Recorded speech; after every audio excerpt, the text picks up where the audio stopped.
कुछ भी करने से पहले थोड़ा सोचें। हिंदी कहानी।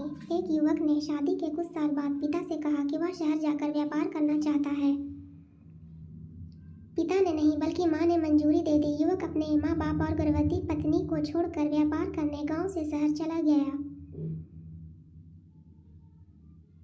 उसने शहर में कड़ी मेहनत की और धन कमाया और वह बहुत अमीर सेठ बन गया। लगभग 15 वर्ष धन कमाने में बीत गए तो उसे वापस घर लौटने की इच्छा हुई।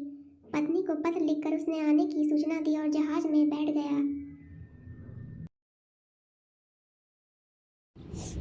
वह सेठ कुछ दिनों के बाद अपने गांव पहुंचा। गांव के एक चौराहे पर ही उसने देखा कि एक आदमी एक बोट के साथ खड़ा हुआ था। उस बोट पर उसने लिख रखा था, बेशकीमती ज्ञान के सूत्र। सेठ ने उस आदमी के पास जाकर पता किया कि तो उसने बताया कि मैं बेशकीमती ज्ञान के सूत्र बेच रहा हूँ। तो सेठ बोला, ठीक है, एक सूत्र मुझे भी दो।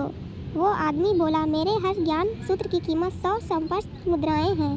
सेठ को यह सौदा महंगा पड़ा तो लगा, लेकिन उसने एक ज्ञान सूत्र खरीद लिया। उस व्यक्ति ने सेठ को ज्ञान का सूत्र दिया और कोई भी कार्य करने से पहले 2 मिनट रुक कर सोच लेना। सेठ ने वो सूत्र को अपनी डायरी में लिखा। सेठ को घर पहुँचते पहुँचते रात हो गई। सेठ ने सोचा, इतने सालों बाद लौटा हूँ तो क्या ना सीधे पत्नी के पास पहुँचकर उसे सरप्राइज दूँ। घर के चौकीदारों को इशारा से अंदर कुछ भी कहने से मना कर दिया और सीधा पत्नी के कमरे में गया। वहाँ का नज़ारा देखकर वह चौंक गया। उसने देखा कि उसकी पत्नी किसी के एक युवक के साथ सोई हुई थी। वह देखकर सेठ गुस्से से आग बबूला हो गया। वह सोचने लगा कि मैं परदेश में उसकी चिंता करता रहता और यह यहाँ अन्य पुरुष के साथ सो रही है। आज मैं इन दोनों को जिंदा नहीं छोड़ूंगा। वह गुस्से से अपनी तलवार निकाल कर दोनों पर वार करने ही जा रहा था। इतने में 100 वर्ष मुद्राओं के बदले ज्ञान सूत्र खरीदा था, उसकी याद उसे आ गई।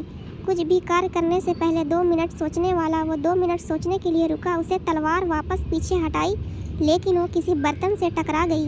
बर्तन गिरने की आवाज़ से पत्नी की नींद खुली। आँख खोलते ही उसने अपने सामने अपने पति को देखा तो वह बहुत खुश हो गई और बोली, आपके बिना जीवन बहुत सूना था। इंतजार में इतने वर्ष निकल गए। वर्ष कैसे निकले मैं या नहीं जानती। पत्नी ने इतना बोलकर पास सोए हुए युवक को उठाते हुए बोला, बेटा उठ जा, तेरे पिताजी आए हैं। युवक उठकर जैसे ही पिता को प्रणाम करने झुका तो माथे की पगड़ी सेठ के पैरों पर गिर गई। उसके लंबे लंबे बाल बिखर गए। सेठ की पत्नी ने कहा, यह आपकी बेटी है, इसके समान कोई आँच न आए, इसलिए मैंने इसे बचपन से ही पुत्र के समान पालन पोषण और संस्कार दिए हैं। यह सुनकर सेठ की आंखों में आंसू आ गए। उसने पत्नी और बेटी को गले लगा लिया और सोचने लगा, आज यदि मैंने ज्ञान सूत्र पर अमल नहीं किया होता तो आवेश में आकर अपनी पत्नी और बेटी को मार दिया होता।